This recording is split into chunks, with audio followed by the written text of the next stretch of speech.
নমস্কার বন্ধুরা, সবাইকে স্বাগত জানাই। তো বন্ধুরা, আজ ভারত পাকিস্তানের ম্যাচ ছিল। তো ভারত পাকিস্তানের ম্যাচ মানেই কিন্তু একটা জমজমাট খেলা। তো আমরা ম্যাচে কিন্তু ঠিক তাই দেখতে পেলাম। ভারত পাকিস্তানের ম্যাচ মানেই কিন্তু শেষ বল অবধি টান টান উত্তেজনা, জমজমাট খেলা এবং দিন শেষে আমরা জয়ী। আমরা ভারতীয়রা জয়ী। 6 রানে কিন্তু ভারত জয়ী। পাকিস্তান যে কোনো পরিস্থিতিতেই হোক পাকিস্তানকে হারাতে হবে, এটাই হচ্ছে ভারতীয় প্লেয়ারদের প্রাণপণ এবং তাই করে থাকে। আজকের যে ম্যাচটি ছিল সেটা হচ্ছে, আমরা জানি যে ইউএসের নিউ ইয়র্কের নাসাউ কাউন্টি শহরে ছিল সেই খেলাটি, স্টেডিয়ামে। তো সেই স্টেডিয়ামে কিন্তু শুধুমাত্র নীল জার্সি ছাড়া আর কিন্তু কিছুই চোখে পড়ছিল না। এই যে খেলাটি অনুষ্ঠিত হয়েছে, খেলাটিতে কিন্তু আমরা ভারতীয়রা এবং পাকিস্তানের যারা দর্শক রয়েছে তারা কিন্তু সকলেই, দুজনে কিন্তু উভয় কিন্তু সেখানে আশাবাদী যে করেই হোক আমরা ম্যাচটি জিতবো। এক এক করে 7টি ম্যাচ খেলা হলো। ভারত কিন্তু এই মুহূর্তে 6টি ম্যাচ জিতেছে, একটি ম্যাচ মাত্র পাকিস্তান জিতেছে। তো আজকের ম্যাচের আপডেটে যায়। আজকের ম্যাচে কিন্তু ভারত প্রথমে ব্যাট করে, পাকিস্তান টসে জিতে কিন্তু ফিল্ডিং করার সিদ্ধান্ত নেয় এবং ভারত প্রথমে ম্যাচ খেলতে নেমেই কিন্তু চাপে পড়ে যায়। রোহিত শর্মা আউট হয়, তারপরে বিরাট কোহলি হয়, তারপরে রোহিত শর্মা আউট হয়। সেখানে কিন্তু অক্ষর প্যাটেল এবং ঋষভ পান্থ তাদের একটা জুটি হয়, কিন্তু শেষ পর্যন্ত দেখলাম যে অক্ষর প্যাটেল কিন্তু একটা ভুল শট খেলতে গিয়ে আউট হয় এবং তারপরে কিন্তু খেলাটা একদমই ঘুরে যায়। কেননা পাকিস্তানের পক্ষে খেলাটা চলে যায়। তারা এত সুন্দর বল করছিল সেই পিচে, সেখানে কিন্তু ভারতীয় প্লেয়ারে আসছিল আর যাচ্ছিল। রবীন্দ্র জাদেজা, শিবম দুবে, তারপরে সূর্যকুমার যাদব, এরা এলো আর গেল। শেষ পর্যন্ত কিন্তু ভারত কঠিন পরিস্থিতির মধ্যে দিয়ে 119 রান তোলে। তবে আইসিসি যে পিচ তৈরি করেছে, সেখানে পিচ নিয়ে কিন্তু আগাগোড়ায় ভারতীয় যে ক্যাপ্টেন রোহিত শর্মা এবং হেড কোচ রাহুল দ্রাবিড়ের কিন্তু অভিযোগ ছিল যে এটা কী ধরনের পিচ তৈরি করা হয়েছে, যেখানে কিন্তু বলারদের সহায়ক একটি পিচ, অর্থাৎ সেখানে বলারদের সহায়ক ছিল পিচটি, যার কারণে কিন্তু বলারদের দাপট দেখাচ্ছিল, ব্যাটাররা কিন্তু সেরকমভাবে রান করতে পারেনি। এবং এই পিচে যে খেলাগুলো হয়েছে সেই খেলা কিন্তু কেউ 150 রানের গন্ডি পার করতে পারেনি।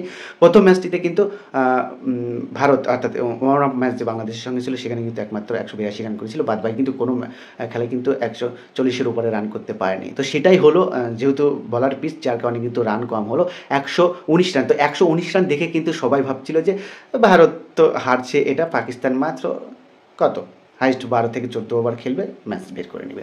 কিন্তু কেসটা হচ্ছে উল্টা। যেহেতু একটা বলার পিচ, যার কারণে কিন্তু ভারতীয় যে বলার রয়েছে আমাদের বুমরা, তো তার কামাল আজকে দেখতে পেলাম। সে কিন্তু দুর্দান্ত বল করে ভারতকে জিতিয়ে দিল। ভারতের যে বলার অ্যাটাক, সেই বলার অ্যাটাকের সামনে কিন্তু পাকিস্তান বলতে গেলে অসহায়ের মতো অবস্থা, খুব বাজে অবস্থা।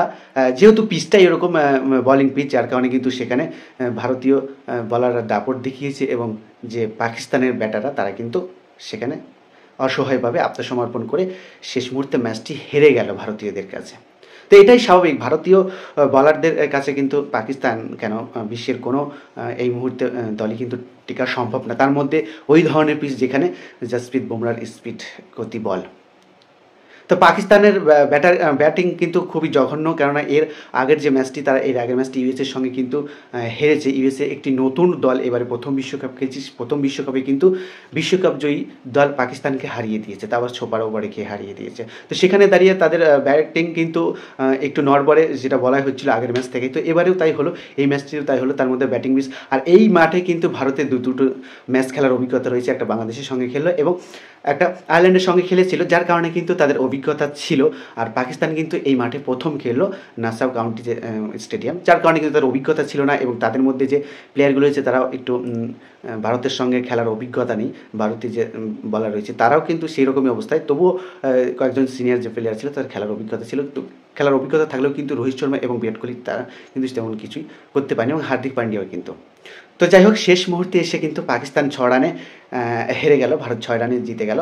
তো এটা হচ্ছে ভারত পাকিস্তানের ম্যাচ, যেটার জন্য কিন্তু হাজারো হাজারো দর্শক কিন্তু অপেক্ষা করে বসে থাকে এই ধরনের একটা টান টান উত্তেজনার একটা ম্যাচ দেখতে। তো সেটাই হলো, সে যে মাঠেই খেলা হোক, আফ্রিকান মাঠে খেলা হোক, অস্ট্রেলিয়া মাঠে খেলা হোক, আর ভারত পাকিস্তান যে কোনো মাঠেই খেলা হোক, সেখানে কিন্তু একটা টান টান উত্তেজনা থাকবে, সেটা কম রান হোক আর বেশি রান হোক। ভারত পাকিস্তান ম্যাচ মানেই কিন্তু বিশ্বের অন্যতম আকর্ষণীয় একদম এবং জমজমাট খেলা। তো ইউএসএ ভালোরা কিন্তু এবারে বুঝতে পারলো যে ক্রিকেট কী জিনিস, ভারত ক্রিকেটে কী জিনিস। কেননা এশিয়া থেকে ভারত এবং পাকিস্তান গিয়ে একটা নিউ ইয়র্কের মতো দেশে 40,000 দর্শকের মাঠ, সেই মাঠটা ভরে দিয়েছিল। এবং আমরা টিভিতে মাঝখানে দেখাচ্ছিল যে বড় বড় স্ক্রিনে বিভিন্ন জায়গায় এই ক্রিকেট খেলা দেখানো হচ্ছিল এবং রাস্তাতে প্রচুর পরিমাণে ভারতীয় দর্শক এবং পাকিস্তানের দর্শকরা খেলা দেখছিল। অ্যাকচুয়ালি আইসিসি চাইছিল যে খেলা প্রমোট করতে অস্ট্রেলিয়ার মতো আমেরিকার মতো দেশকে, তো সেটা কিন্তু ভারত পাকিস্তানের ম্যাচ দেখে বোঝা গেল যে না, ঠিকঠাক মতো জমজমাট হয়ে উঠেছে খেলাগুলো। বাকি ম্যাচগুলোতে কিন্তু সেরকম দর্শক না হলেও কিন্তু ভারত পাকিস্তানের ম্যাচ মানে কিন্তু একটা বিশ্বের যে কোনো প্রান্তে হোক, যদি মরুভূমিতে গিয়ে খেলা হয় বা বরফের দেশেও গিয়েও খেলা হয়, তবুও কিন্তু আমার মনে হয় ভারত পাকিস্তানের ম্যাচে এরকম একটা দর্শক হবে এবং এইরকম একটা টানটান উত্তেজনার খেলা হবে। তো যাই হোক, ম্যাচ শেষে আমরা জয়ী, ভারতীয়রা জয়ী। ডিটেলসে বলার কিচ্ছু নেই বন্ধুরা, আমরা জয়লাভ করেছি, এটাই হলো সবচেয়ে বড় কথা। Jasprit Bumrah man of the match, 3টি উইকেট পেয়েছে, 3টি উইকেট পেয়ে কিন্তু ম্যান অফ দ্য ম্যাচ হয়েছে। দুর্দান্ত বল করেছে, 4 ওভারে কিন্তু 3.5 রান পার ওভার রান রেট দিয়ে কিন্তু জয়লাভ করেছে। জাসপ্রীত বুমরা যে উইকেটগুলো নিয়েছে, মোহাম্মদ রিজওয়ানের যে উইকেটটা নিয়েছে, দুর্দান্ত বলিং, সেখানে বোল্ড আউট করে দিয়েছে এবং শেষে এসে দেখলাম একটা ক্যাচ আউট হয়েছে তার ওভারে। তো সব কিছু মিলেমিশে গেল এবং শেষের ওভারে কিন্তু আবারও টানটানা উত্তেজনা সৃষ্টি হয়েছে আর্শদীপের সঙ্গে। সেখানে কিন্তু ঋষভ পান্থকে বলতেই হবে, সে তিনটি উইকেট মানে ক্যাচ ধরেছে, দুর্দান্ত ক্যাচ ধরেছে শেষের ক্যাচটি।